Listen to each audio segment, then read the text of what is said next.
Good evening, folks, and welcome to the live stream. I hope you're all very well this evening. I hope you had a wonderful weekend and you're ready for another week of crazy stuff. So what are we going to talk about tonight? Of course, the story of the hour, of the week, of the moment is, of course, the Labour Prime Minister is planning to recognise the Palestinian state, but there are conditions attached to that, which we'll get to in just a moment. I also want to talk about the bit of a clash between Labour Minister and Nigel Farage, which involved Jimmy Savile, of all people.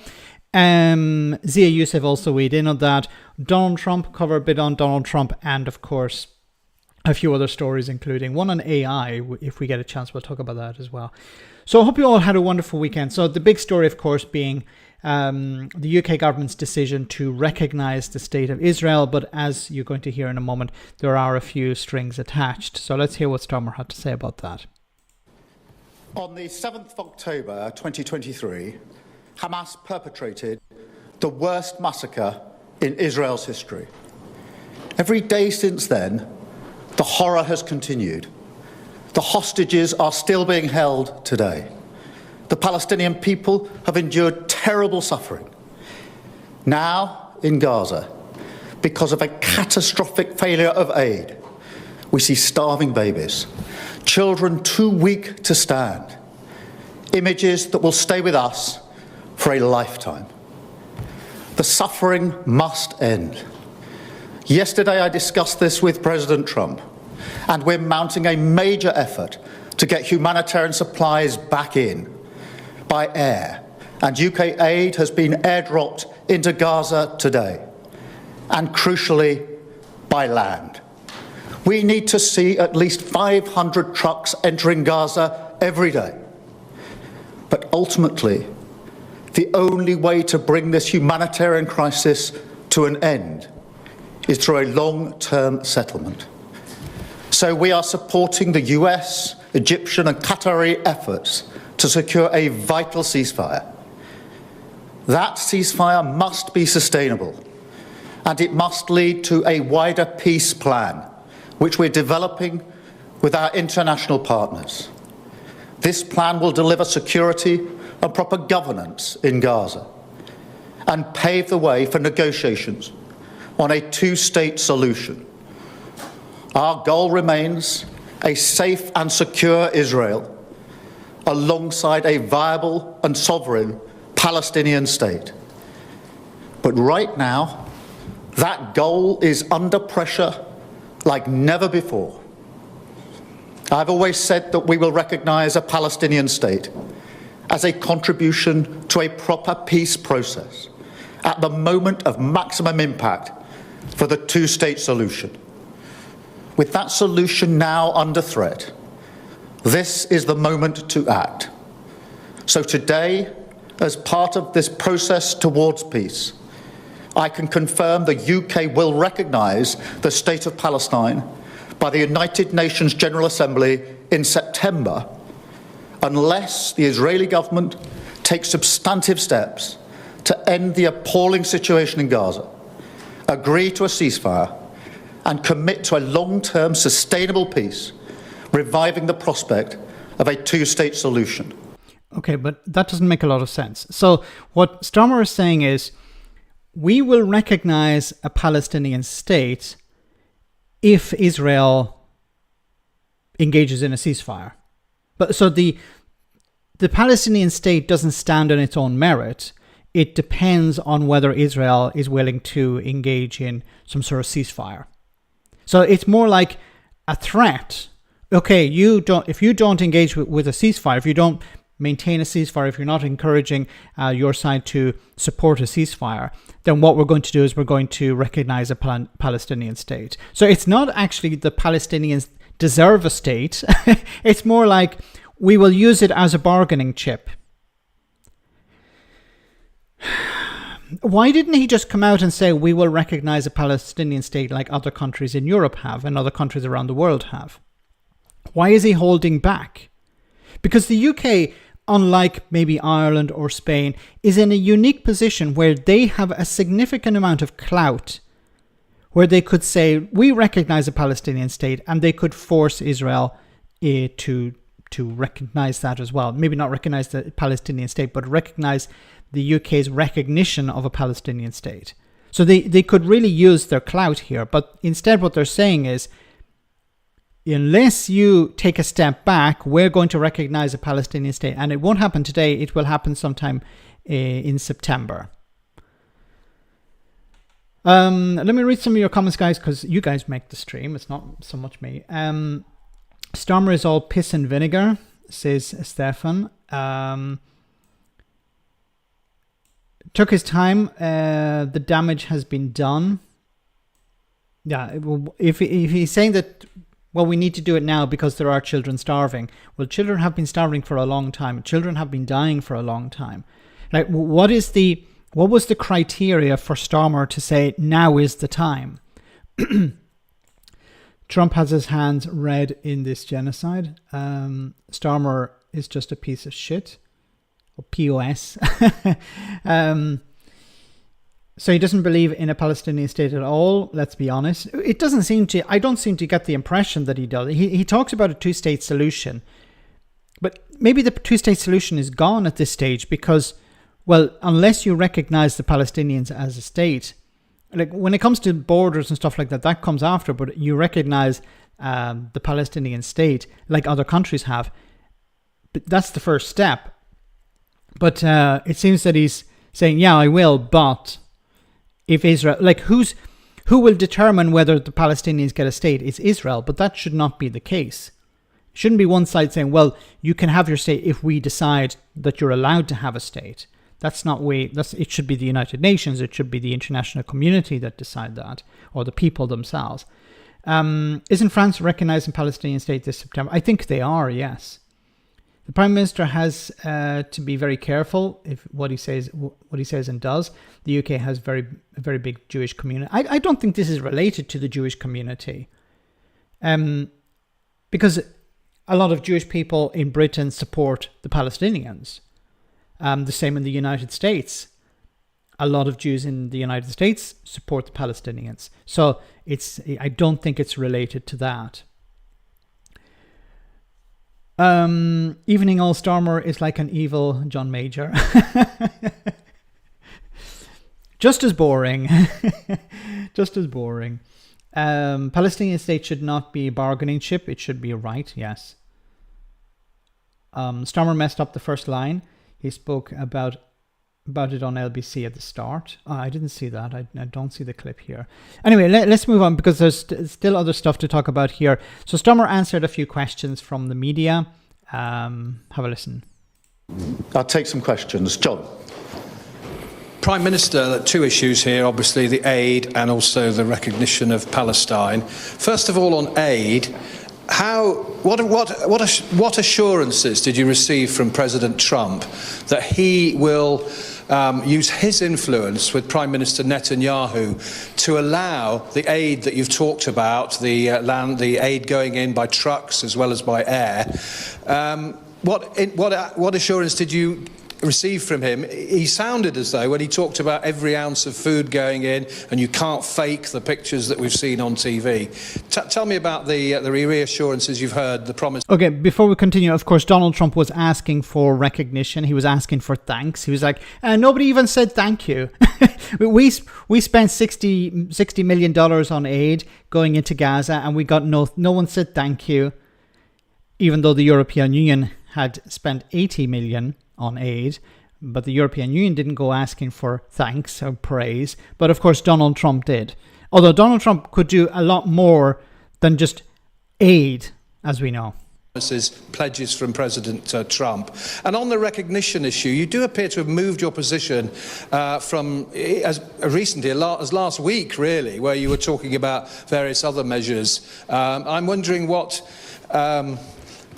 has influenced you into making what looks like a U-turn here on this issue? Is it pressure from the 250 or so MPs, most of whom are Labour? Is it pressure from inside your cabinet? We hear there are 7 cabinet ministers pressing you to push for recognising Palestine. Or is it Is it President Macron, who of course lobbied you? He talked about it last Thursday about recognising the Palestine also at the UN General Assembly. And what difference? I just saw austerity is class war. Posted a comment there. 500,000 members of the new political force is why he's doing it. This could be true. It could be that Jeremy Corbyn's new party with Zara Sultana has forced his hand. I'm a bit skeptical about that because they're not a real political force yet. Like, they're rising in the polls and they've grabbed a lot of attention, but they don't have many MPs. I'm not sure even if they have a name yet, but they're of course potentially a massive problem for Labour, but I think at the moment it would be too early to say that it's the rise of Jeremy Corbyn's party along with Zara Sultana. I think they will have significant clout in the future. I think it's a bit early to say that it was related to that. I think it's basically members of his own party have been putting pressure on him. They're receiving a lot of pressure from constituents, from people who care about what's happening. People who have relatives in Gaza, people who are just generally concerned about what's going on there. And I think they have put pressure on Starmer's backbenchers, and of course the backbenchers have put pressure on Starmer. I think that's really the driving force here. Because what other reason would there be? Yes, there are other countries which have recognized, but the UK has always taken a hands-off approach. Now, two-state solution has been part of the manifesto, I believe, or recognising Palestine has been part of the manifesto. So he's picking an unusual time to implement this. Do you think actually recognising Palestine will actually make in practical terms? Thank you for those questions. Firstly, on the question of aid, I won't go into the discussions I had with President Trump yesterday. We had a long session in private. And we discussed the situation in Gaza, and you heard the way the president then put it. See, the thing about aid is, if a country, an ally of Israel, like the United States or the UK, decided we are going to deliver aid to Gaza, they would have to let it in. See, this is not like the United Nations. This would be a sovereign state saying we are going to deliver aid to Gaza. The Israelis would have to let it in. They would have to guarantee its security. Because the pressure, like if something were to happen, if they were blocked or in some way, the consequences for Israel would be severe. There would be sanctions. But no government seems to be willing to do that. In the press conference that we held afterwards, and I think you could see for yourself his concern about the humanitarian situation in Gaza, as is my concern, because we've been saying for some considerable time now we need to get more aid in at volume and at speed, and the situation now is absolutely catastrophic, which is why I've taken this decision today. In relation to the two-state solution and the recognition of Palestine, this has been long-standing Labour Party policy. It was in our manifesto. We talked about the right of the Palestinians to recognition, and we've always said that would be part of the process, and that it would be an important part of the point that we thought it would have maximum impact. It's driven today. But how is it having maximum impact now? How is it? I honestly don't understand his reasoning here. He's saying, yeah, we're going to declare our support for a Palestinian state with conditions attached, and we're doing it now because it will have maximum impact. But by the time September rolls around, there'll be probably nothing left. By two things. Firstly, the context in the intolerable situation in Gaza, which is getting worse by the day, but also because of the concern that the very possibility of a two-state solution is reducing, and therefore it is very important to be seen in that context. But the United States has walked away from this. So it now falls to the rest of the international community to recognize a Palestinian state. The United States has thrown the idea in the bin completely. Like, at least Biden was on board with the idea. Trump has completely dismissed it. So when for the next number of years within the United States, it's completely dead. So a bit like when Trump took over and he started imposing all these tariffs, countries around the world need to distance themselves from the United States. They need to see, okay, we need to work without Donald Trump because Donald Trump is not somebody that can be worked with. As a very important contribution to what I hope will be an alleviation of the situation on the ground, because I'm acutely aware that what needs to happen urgently is that aid into Gaza at speed and at volume, and that ceasefire that can open the way for a political process. So this is a decision taken by this government in the context of today and after a meeting with my cabinet just earlier this afternoon. I just want to respond to a comment that appeared there. The Constitutional 76 Max, do you think we should house boat crossers in detention camps over hotels to win over the migrant skeptic public? Okay, so a very interesting question. Putting them in camps would be an absolute disaster. It'd be a humanitarian disaster, and wherever you put the camp, the public would be against the idea. And of course, Reform UK and Nigel Farage and others would be filming it, like, oh, look what's happening in these camps. Oh, look at all these people in these camps getting out, and why aren't they being deported and stuff. So there's no easy solution to this, unfortunately. I think the only real long-term solution is to process people's claims, move them into the next status, which is refugee status, and then indefinite right to remain or something like that, or to have them deported if they have no right to claim asylum in the first place. That processing is the only way to solve this problem. And it's not something that can be done overnight. It will take time. And in the meanwhile, you need to put them in hotels or you need to put them in some sort of accommodation. But camps, no. On the question of the difference it will make, the reason we have announced this in the way we have in relation to the General Assembly in September is precisely because I want to ensure that this plays a part in changing the conditions on the ground. Okay, but if Israel say, okay, we're going to consider a ceasefire, does that mean that the Palestinians will not be allowed to have their state then? That the UK will say, okay, we're not going to support a Palestinian state? Because he keeps talking about how it's part of the manifesto, and the manifesto is to recognize a two-state solution. But if the Israelis don't go along with that, because there are people within the administration of Netanyahu who are completely against the idea of a two-state solution.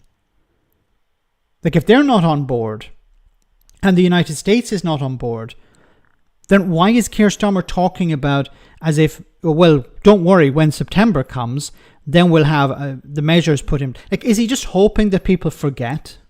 This is an honest question. Does he just hope that people will forget about what's happening now in September? And people will say, well, what about the promises you made? And you say, oh, well, situation changes.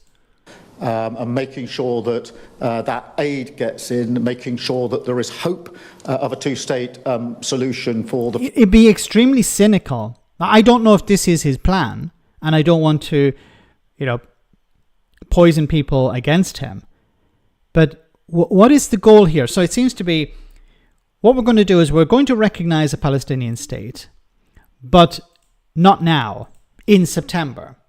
And by September, if Israel hasn't pulled back somewhat, if Israel has pulled back, then we're not going to recognize a Palestinian state. So we keep coming back to this point that the Palestinians don't deserve a state based on their own merit.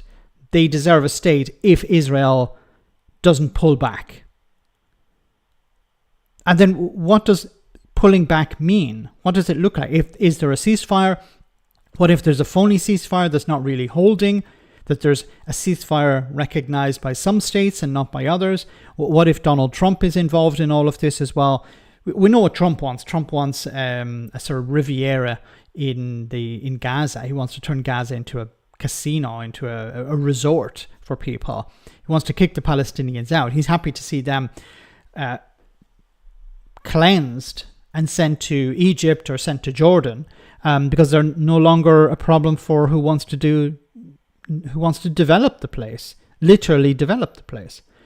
From what I've read, and heard no aid. We support a two-state, or we let aid in, carry on the abuse and terror. My goodness. He's poisoned himself. He doesn't need you to do it for him. Conditions work both ways. So what is Starmer and the Orange are really after? What is Starmer and the Orange really after? I'm not really sure. In the meantime, Iran is America's bogeyman. Yes. Boogeyman, sorry. Bogeyman, no, boogie. Bogey is something else. By September, Sir Starmer will be gone and Farage in. Well, I don't think by September. That'd be extremely ambitious for Reform UK. But it's possible that Starmer will not be around by September as Prime Minister. He could be replaced by somebody like Angela Rayner. I think that's extremely optimistic for Angela Rayner. But Starmer is no longer seen as a real leader within the party. So he's losing support all the time. Max has been great this week. I'm battling with a new job in the library. Congratulations. Best of luck with that job. New job can always be stressful. You're thinking, was it a good idea? Maybe I should have stayed where I was, but no, keep going. Keep trucking. Note how often Sir Keir says or M. They're his favorite words these days. Even when he's reading his notes, he sounds uncertain whenever he speaks. Yeah, it's a way of course, of filling space while you're thinking. For Palestine to gain membership, the USA must abstain or vote yes, because permanent members must not vote veto. Yes, unfortunately, that is the case. So the United States would have to abstain or vote yeah, but they're not going to vote yes. They may abstain at some stage, but I don't see any of this happening while Trump is in charge. If is the point I need to reinforce. If there is a new president in the future and it's not, Trump, and when I mean Trump, it's either Trump, Elon Musk develops some sort of new technology that allows Donald Trump to live forever. Can you imagine such a dystopia? Donald Trump, president for life, but forever, because he never dies. Or it will be Trump Jr. and then Barron, is that his name? And then the one after that and one after that. And it'd be continually until the end of time, or until the United States completely collapses. Don't know if the American public would go along with that. Even the MAGA people may start to say, well, maybe it's time for a bit of a change. Even they may say, yeah, it's time for someone else. Trump AI. No, please no. The future is orange. You've been tangled. It's lovely. The public services have been starved thanks to austerity. I know it sounds judgmental, but it's hard to imagine hearing Starmer how he ever reached the heights in law and now politics. He's clearly a chosen android. I think when it comes to the law, he's quite good. He's good at arguing a case. But in politics, you have to try and keep one group of people happy, and you have to try and keep another group of people happy. And sometimes those groups don't always agree. He's an empty vessel, okay? He's a puppet of Morgan McSweeney, or the we could say Blue Labour. He's not really a leader. And I think this is going to create a lot of problems for him going forward. He doesn't have the attention of the public, and I think he's going to be replaced sooner rather than later, because Labour will need to come up with a vision. They will need to show that they're improving people's lives. They need to show that they're on the right, because it's not just me saying this, it's also Sir John Curtis has said, look, they need to have something that they can sell to the public. And what are they selling to the public at the moment? We're not the Tories.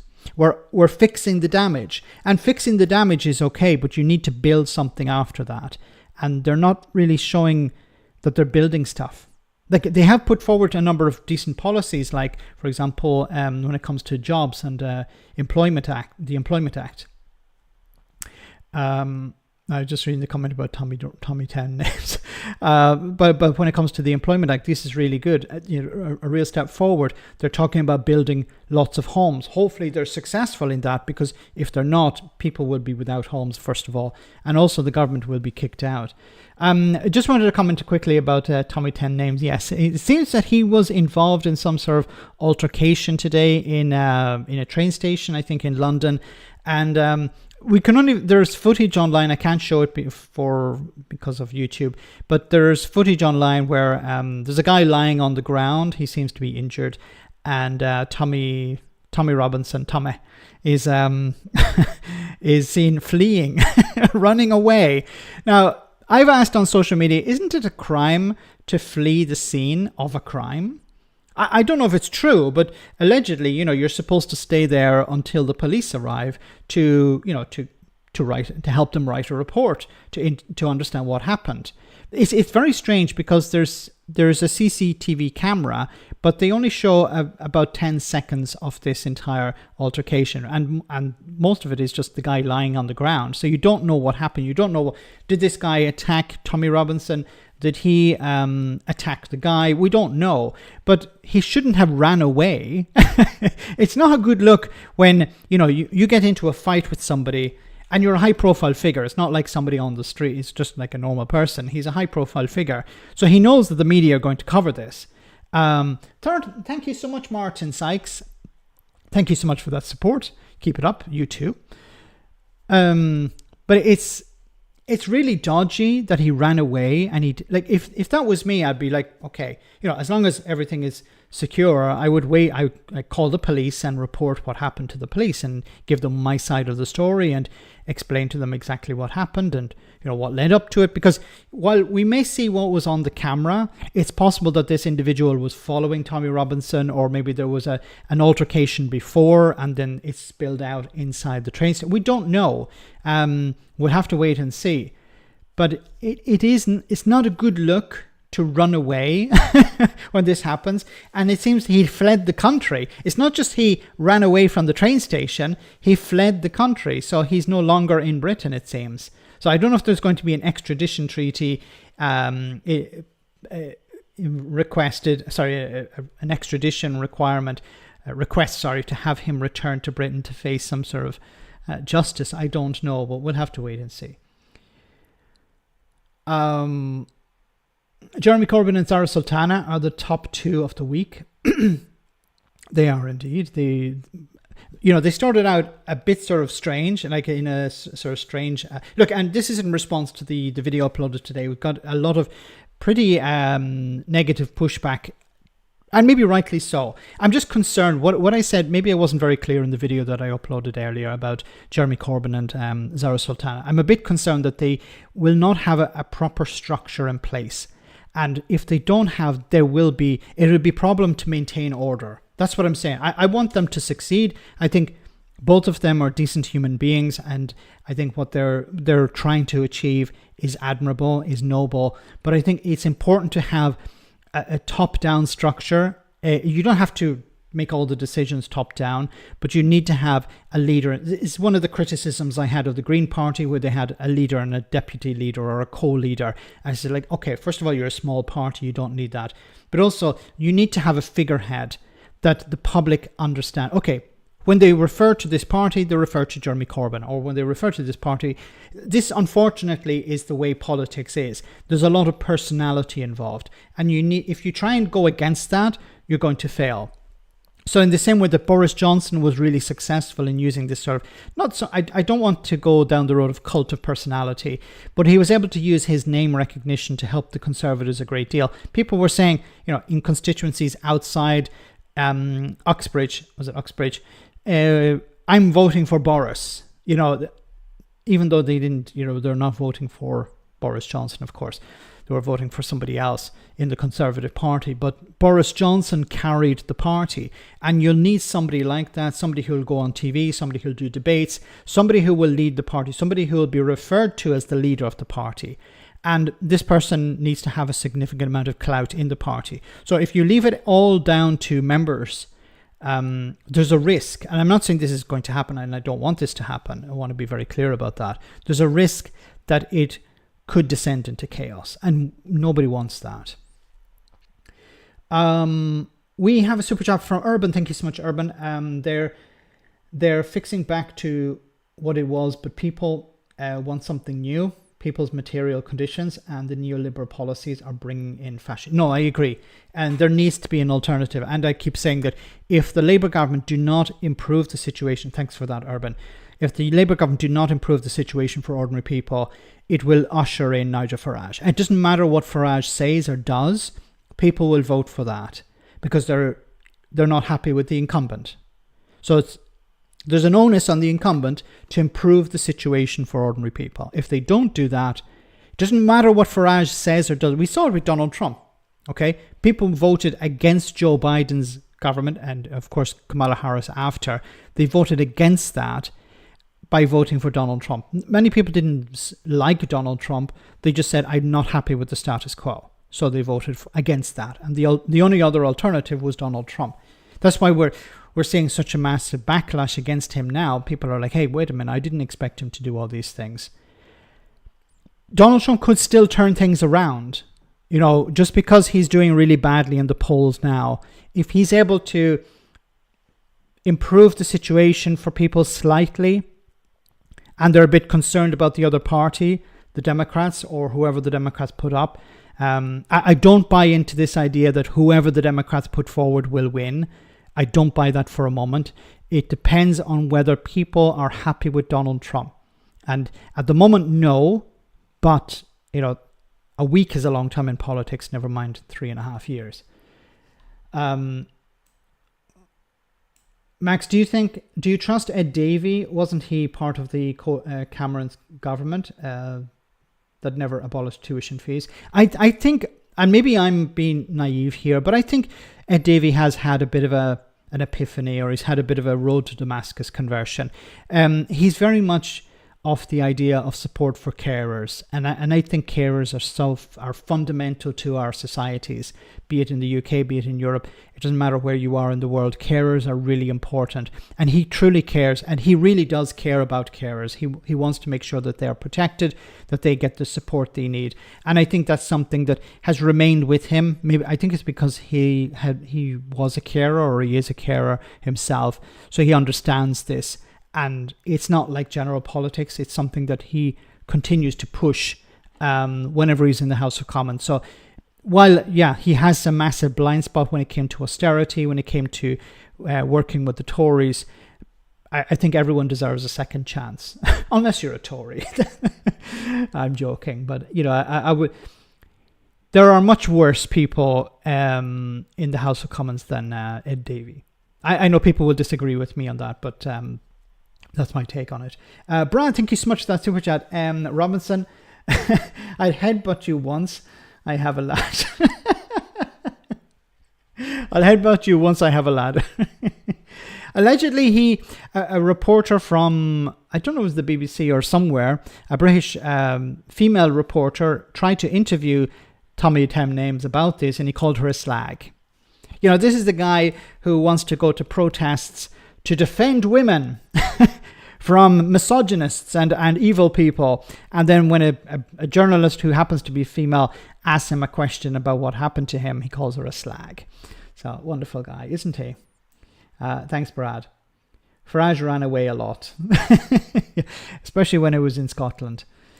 Max, read out Brad's super chat if you dare. I did. It was a bit late. Sorry about that. They're unwanted and not respected, but I saw the media gave them more attention than they deserve. I presume that's about reform. Sorry, I'm missing a lot of the comments here. I'm trying to pick out some of them that are. The Hobbit's journey is straight back to Chalky. Not sure what that's about.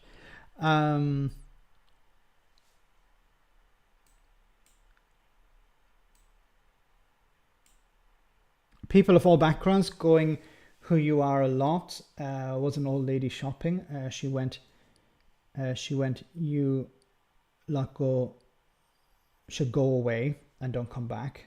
We don't want you here. Unfortunately, it's a sort of rhetoric you hear a lot. Don't trust the Tories, says Mashud. Carers are amazing people. Well said, Stefan. Yes. Short people have short tempers.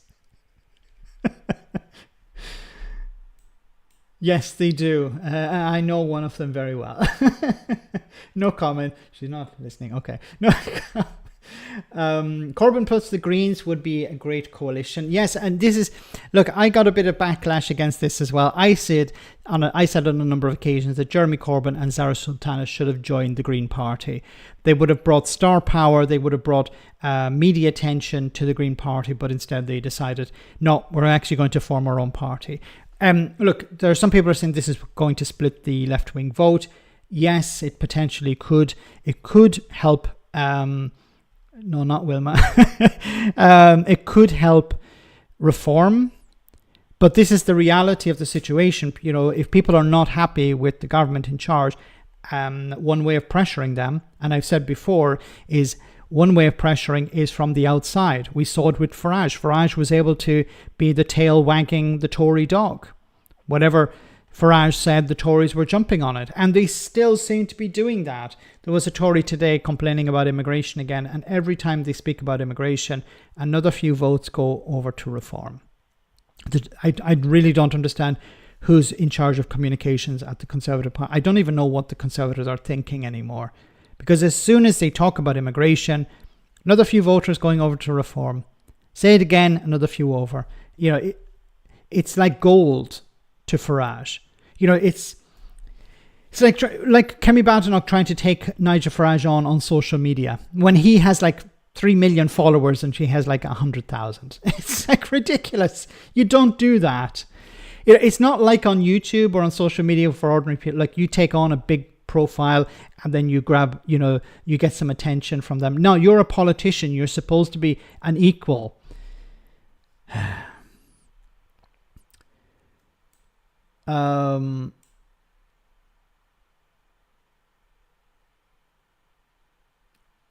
Max says, Phil Nelson says, why have you got, why you got that look like a side arm on your cabinet shelf, top shelf, sidearm? Which one? On the top shelf. No, that's the Star Wars blaster. I'm not going to take it down now, but maybe after the break I'll take it down and you can see it. But it's a Star Wars blaster. And as we're about halfway through the stream, so I will take a short comedy moment and we'll be back in just a jiffy with more serious stuff. So I hope you enjoy this. Let me bring it up here. Here we go. Hope you enjoy it.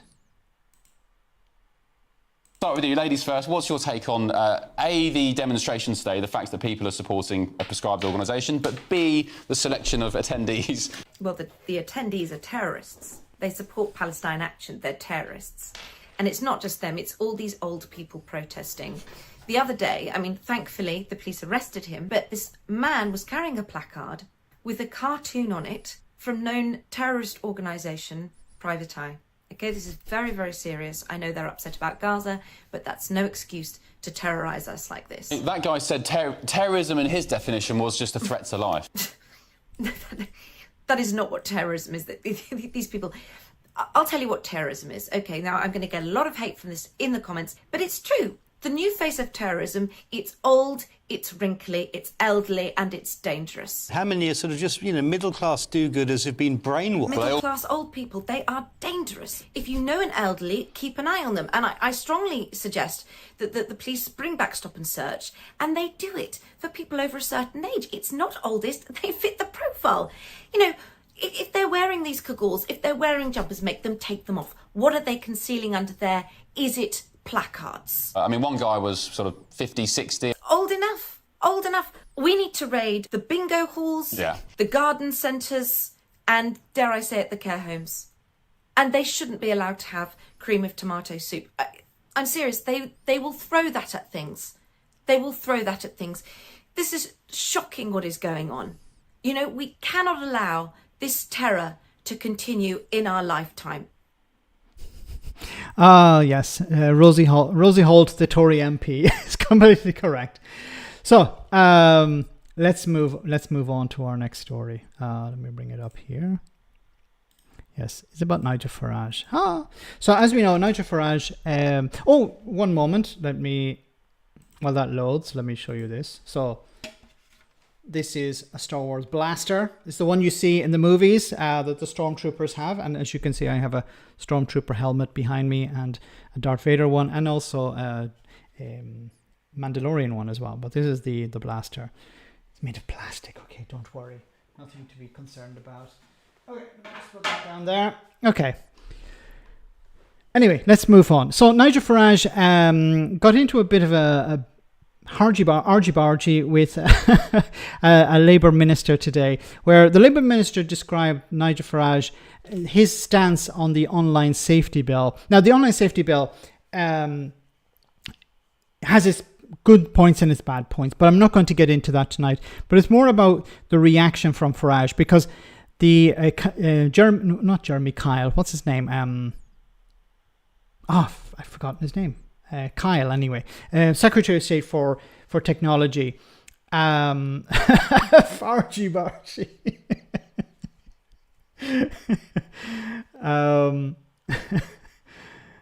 Do you need a gun license to own that one? Of course I do. Peter Kyle, thank you so much, Mandy. Peter Kyle said that Nigel Farage would be on the side of Jimmy Savile when it came to the online safety bill. So that didn't go down very well with Nigel Farage, and this is what he had to say about it.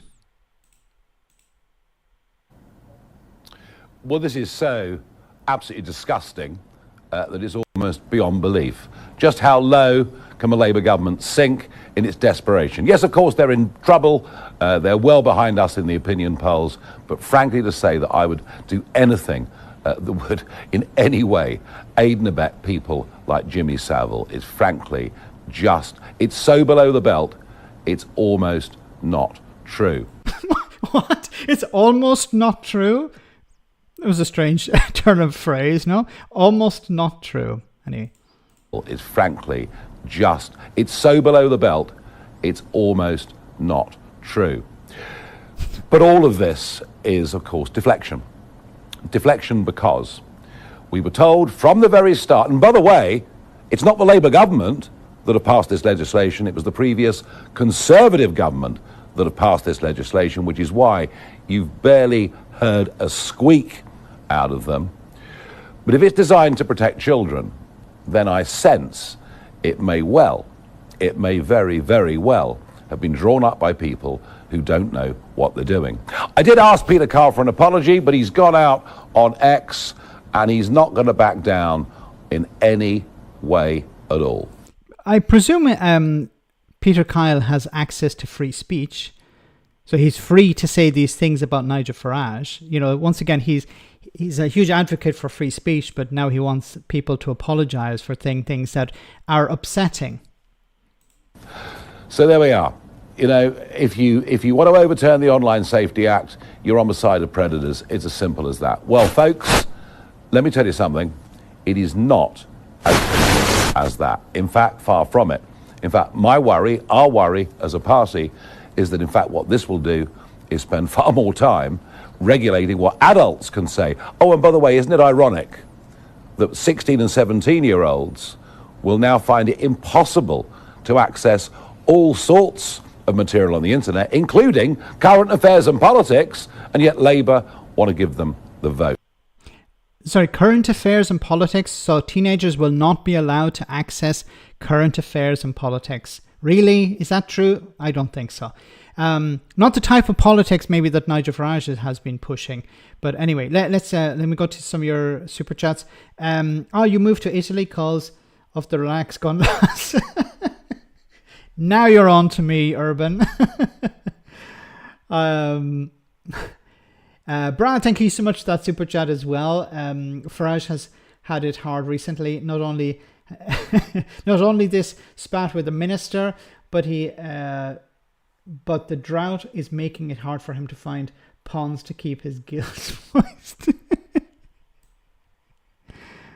Do frogs have gills? Thanks so much, Brad. We have one from Peter. Yet he had a friend of Donald Trump. Yes, he is. Sorry, he is a friend of Donald Trump. Yeah, it's, he's completely against the idea of sex pests coming into Britain, but as soon as Donald Trump's in town, he's like worshipping him, which is very strange, isn't it? Makes my skin crawl. Yeah, I think that's the typical effect Nigel Farage has on people. Baby frogs have gills. Ah, okay, I didn't know that. Yeah, that's right, tadpoles and baby frogs. But he's not really a baby, is he? Not much of a baby now. So, of course, his white knight, Zia Yusuf, decided to rush to the rescue as well. So let's have a listen to what he had to say.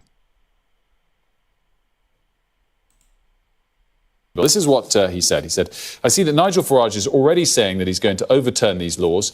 We have people out there who are extreme pornographers, peddling hate, peddling violence. Nigel Farage is on their side. Make no mistake about it, if people like Jimmy Savile were alive today, he'd be perpetrating his crimes online, and Nigel Farage is saying he's on their side. What is your response to that? Similar to yours when you heard him say that outrageous statement. I mean, look, I'm 38 years old. That's one of the most outrageous and disgusting.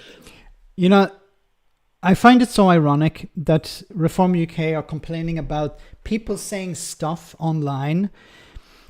Not that long ago, they took a clip of Anna Sanwar, the Labour leader in Scotland.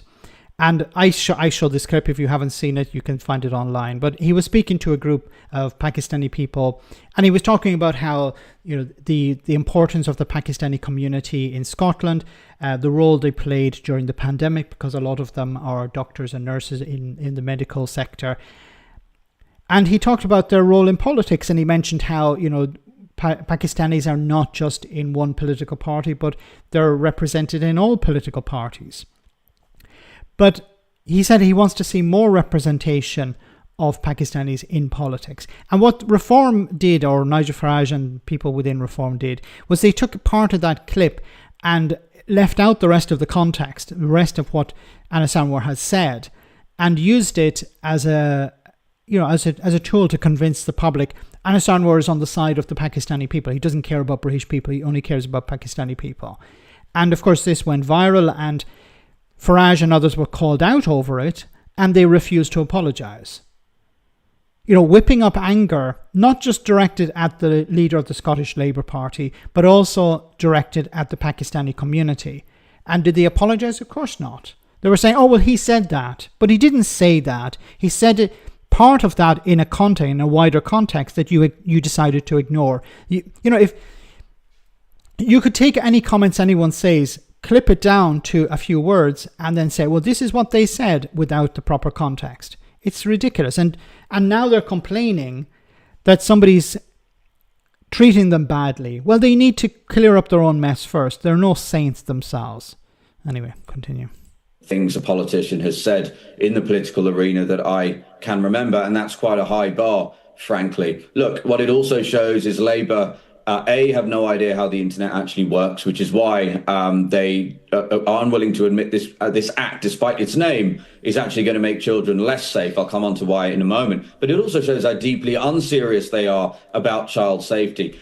Levelling that allegation, talking about Jimmy Savile in that way, does nothing other than denigrate the victims of Jimmy Savile. This is a political party that is collapsing in the polls at historic speed, a prime minister whose approval is collapsing at historic speed. All they have left is trying to censor British people and insult their political opponents. I'm a bit disappointed that Sky News allowed him to issue this party political broadcast in the most disgusting way. We've actually just had a further response from Peter Kyle to a tweet that Nigel Farage put out earlier. Nigel Farage said, Peter Kyle's comments on Sky News are disgusting. He should do the right thing and apologise. Peter Kyle has just said, if you want to overturn the Online Safety Act, you're on the side of predators. It's as simple as that. Your response, Zia?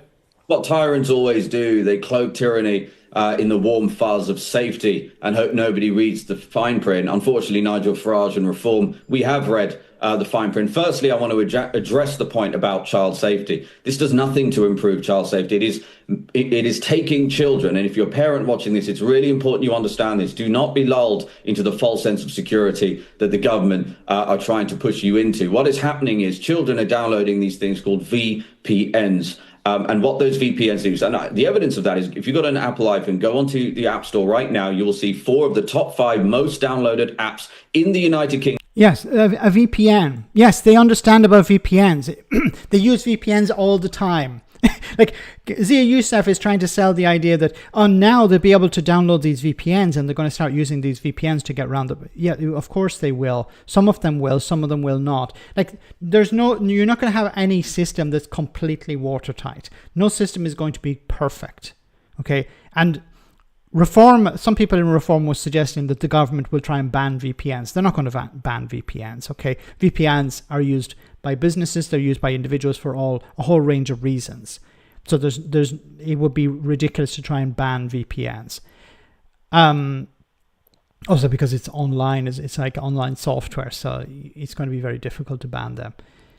But they're not going to do that. It's just scaremongering.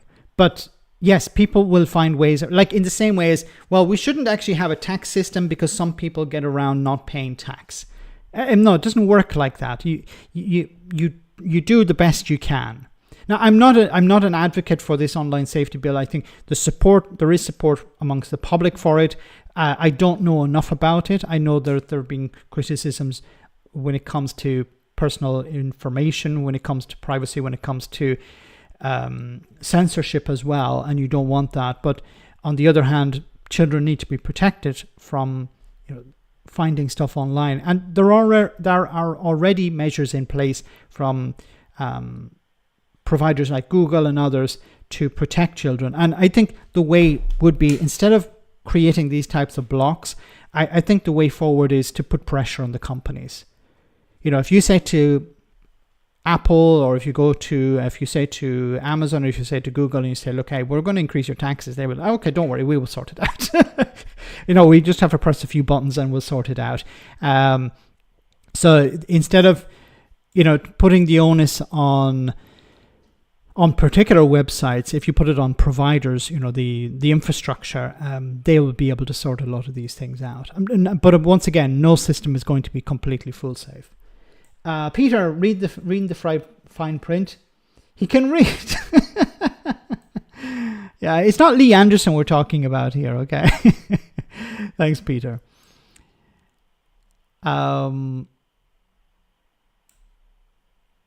If a tech giant is hosting that shit, it's on them.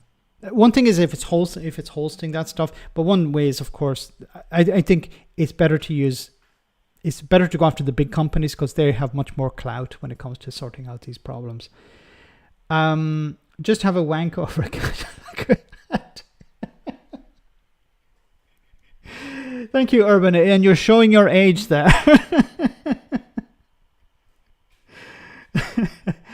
Is it just grown-ups in the room? This is meant to be a family show. It's not been a family show for a long time now, has it? Some of the things that we talked about on this show have been pretty terrible. Move on to our next story. It's about Donald Trump. Just for a moment, I just want to share with you this about Donald Trump, just very briefly. Donald Trump does not like Sajid Javid. Sadiq Khan. Sorry, Sadiq Khan. Sajid Javid. What was I saying? Sajid Javid. I was thinking of the Tories again. Sadiq Khan, the mayor of London. So Trump reignites row with nasty Sadiq Khan as Starmer responds. So let's have a look at that clip. Will you go to London, or are you worried it's no longer about this? About what? Will you visit London during the state visit? I will. I'm not a fan of your mayor. Why not? I think he's done a terrible job. The mayor of He doesn't know what Sadiq Khan has done, but he knows he's done a terrible job. London, but the nasty person. I think he's done. I think he's a friend of mine, right? No, I think he's done a terrible job. But I would certainly visit London. He's a nasty guy. He's a nasty guy because he doesn't kiss Donald Trump's backside. That's why. So if you kiss Donald Trump's backside, then you're a good guy. Or if you stand up to Donald Trump and you're somebody like Putin or maybe Z, if you do that, then you're respected. So Donald Trump respects two groups of people. People who kiss his backside and people who are strongmen. That's the only two group of people. So obviously he doesn't respect Starmer because he doesn't kiss his arse enough, and he's not a strong man. He respects Putin because he would love to be like Putin. I think he respects Macron to a certain extent because Macron is not a strong man, but he does stand up to Trump. He doesn't take his shit. So I think there's a sort of respect. And Mark Carney, of course, he respects Mark Carney at this stage because Carney stands up to him. So if you stand up to the bully will back down. If you try and pander to the bully, you can succeed, but you have to offer him something. And if Starmer isn't able to offer... See, Starmer was able to offer him the state visit. But if Starmer had been in any other context, another prime minister, and he didn't have a state visit to offer, I think he wouldn't have got very far. Melania fancies Macron. Probably. Poor Trump, wait until he has a new mayor of New York City. Yes, that would be very interesting. He's already trying to undermine, which will of course backfire, because people who are maybe sitting on the fence on whether to vote for the Democratic candidate, they're more likely to vote for him now because Donald Trump is like, we're going to take people's power away. We're going to run New York City. We're going to ignore the mayor. So that's probably a good incentive for people to vote against the Republican. But I think it's pretty much sewn up for the Democrats, New York City. The Italian Prime Minister? Yes. She's kissing his arse all the time. The relationship, I think probably because Trump fancies her. So if you're a woman and Trump fancies you, then you're okay. Okay? Then it's not out of respect. It's a sort of out of a sort of, drooling old man who looks at young women sort of thing. That's the sort of approach Donald Trump has. Did the EU bend to Trump? I actually have a video about that tomorrow. I think in some ways, yes. But there's another problem that Donald Trump has agreed with the EU that the EU companies will invest about $600 billion in the US economy. But we don't know whether they actually will or not. So it's not an EU guarantee. Some companies may actually invest in the US, but we don't know whether they will or not. We don't know we don't know what the situation will be like next year or the year after. So it's more like a promise that they will, and Donald Trump sort of bent on that. Now, there are other aspects when it comes to tariffs and that some of the tariffs still remain on European goods, but remember, Americans will pay those tariffs. And then on the European side, tariffs have been reduced to zero. But what sort of stuff is coming in from the US that hasn't already been coming in from the US? So I don't think it's really going to change that much, but I haven't looked at all the details. Guys, we're almost at the end of the stream, so I just want to cover... there was another story I wanted to cover, but I don't find it now. So let me just read some more of your comments. That's even better, isn't it? Trump's normal method is a metal collar on a woman. Yes, sounds... he when he was on that island many years ago, he was able to do whatever he wanted on that island. But remember, he didn't go to that island. It's called lust, Max. Not in Donald Trump's case. If you're a beautiful woman, run. Good advice. I messaged him once. He said he fancied me. Capadonna did a song called Run. Good. I said he isn't rich enough for me. Good response. Not rich enough. Elon Musk would be better, but then Elon Musk is not exactly good material either, no. Get up and start running past the camera with a few pew making the... No, I'm not going to do that. That would be humiliating. I think it's too late for Trump. If you're flying a big plane in a sim and you make a massive input into the controls, you'll crash. I'm not sure I understand what that's about. So guys, we're almost at the end. So I want to say thank you so much to everyone who came on tonight. Thank you so much for your support on the Super Chats. Thank you so much for smashing the like button. I'm sure everyone did that. And if they didn't, there's still time to do that. It helps the algorithm. And thanks, of course, to the moderators for doing a wonderful job, as always. So as the topic, of course, was Palestine and Israel tonight, our one for the road is, of course, based on that as well. And you know who I'm talking about. So hope you enjoy this before we go.